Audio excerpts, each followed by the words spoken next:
Hello everyone. Myself Raghav Chagga, a fifth year law student from University of Petroleum and Energy Studies, pursuing BCom LLB in taxation laws.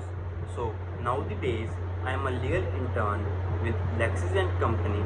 So today for our topic is Foreign Exchange Management Act 1999. So let us discuss this concept in a brief. So first of all, let's discuss the introduction of this concept, this act. Let's start. So there are several amendments were made in the FEMA Act as a part of our ongoing process of the economic liberalization. Okay, related to a foreign investment and foreign trades to for a closer interaction with the world economy. Second, the central government interact the new FEMA Act 1999 in consultation with the RBI. Another is the main reason for this law is the sustainable development in our foreign exchanges, reservations, growth in the foreign trade, rationalization of the traffics.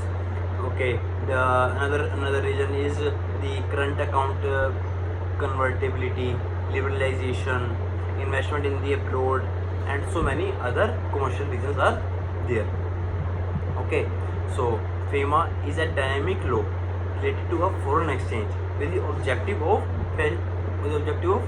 facilitating the external trades and payments for the promotions, ordering the development and maintenance of the foreign exchange market in India. So this act, FEMA 1999 Act, came into force in June 2000. Okay, so let us discuss their objectives of this act. So first objective is to promote an ordinary maintenance of the foreign affairs market in India. Second objective is to regulate the foreign payment within the existing economic structure. Third one is to effective regular foreign exchange in India. Another is to regulate a business of non-residents. Another one is to regulate the investment of a non-resident. Another is to remove imbalance of the payment. So let's discuss the section 3 of this act, which talks about the dealing in a foreign exchange and so on, etc. So this section does not distinguish between the current or capital account transactions. This section covers both the current and the capital section. So let's start with the section. So section 3 of the FEMA Act lays down the laws related to a dealing in the foreign structures, securities, and payments to and for receipt from the person outside the India. It makes the permissions of the RBI to regulate, to maintain in the following cases. So in first is deal in the foreign exchange or foreign security to any person not being authorized person. Second one is make any payment to a credit of the person resident outside the India in any manner.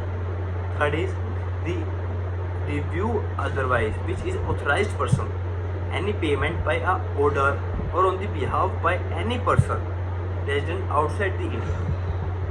Okay, so let's discuss the another section, which is a section 5, which talks about the current account transactions, which means a transactions which alter the assets and the liabilities, including the contingent liabilities outside the India of a person.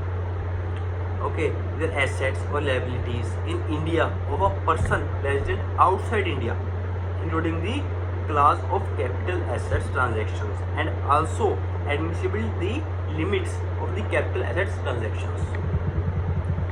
Okay, so let's discuss another section, which is a section 6, which talks about the FEMA structure in dealing with the capital account transactions. So section 6 clause 1 talks about the capital account transactions, which means which means any person may sell or draw the foreign exchange to a authorized person for the capital account transactions. So section 6 clause 2 talks about the reserve banks may consult with a central government, specify any class or classes of the capital account transactions involving the debt investments which is permissible at the limit of the foreign exchange. Section 6 clause 4 this talks about a person resident in India may hold the transfer or invest in the foreign currency, okay, the foreign security or immovable properties situated outside the India. Okay, thank you so much for watching my video. I hope you have understood each and every concept of this act. So if you have any doubt, please feel free to comment in a comment.